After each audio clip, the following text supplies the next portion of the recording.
Assalomu alaykum hurmatli obunachilar. Tabiiy gullar va sun'iy gullar olamiga xush kelibsizlar. Anchadan beri video qo'ymadim. Gullar hozirgi holati.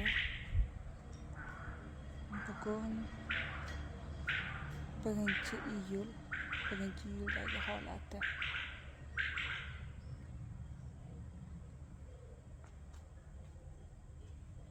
Bular mayskiy xrizantemalar. Atagullar, globus xrizantemalar. Bunisi banan daraxti. Gullarni yaqinda tashlaganman. Eskilarini, yangilari endi chiqyapti. Mana shundoq bu.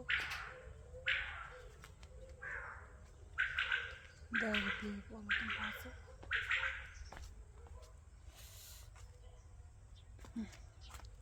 Bulturgi ko'chatchalarimizdan qolganlari ko'pchiligi yo'q bo'lib ketdi. Ba'zi birlari mana shunday ochilgan. Kuzda qilgan ko'chatlarim bular. Shunday hovurlar. Bargli gullar. Sentyabrskini qaranglar, allaqay ochilish boshlabdi. Bu yil tez ochildi sentyabrskilar. Sentyabrskini rozoviy rangi. Rosa chiroyli ochilar ekan. Bu yoqda mana yana ko'chatchalarimiz bulturgilardan qolgani. Bulturgilardan qolgan ko'chatchalar. Shu yil ham nasib bo'lsa yana qilamiz. Xo'p, kala gullari, atir gullar. Kala bahorda ekkan edim shular. Atir gullar. Oq atir gullarimiz qaranglar, to'da bo'lib chiqqan.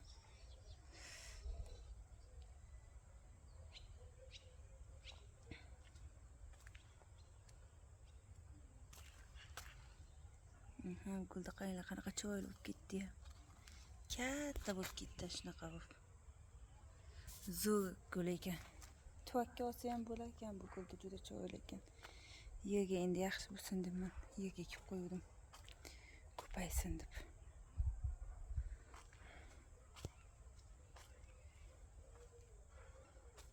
Atir gullarimiz.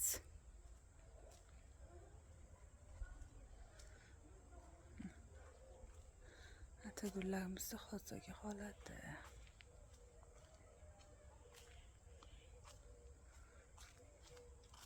O'zi mana bunaqa sariq bo'ladi-da. Sariq qizg'ich. Mana rangi o'sha tavon bo'lgandan keyin mana bunaqa olib tashlash kerak buni.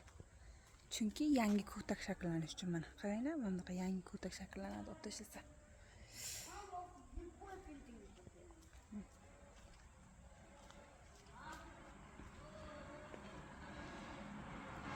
Oppoq bo'lib gullar yotishibdi.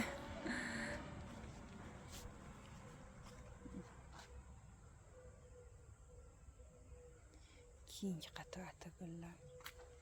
Ramashka ham bor bu yerda. Ramashkachalar aralashib chiqqan. Atir gullar.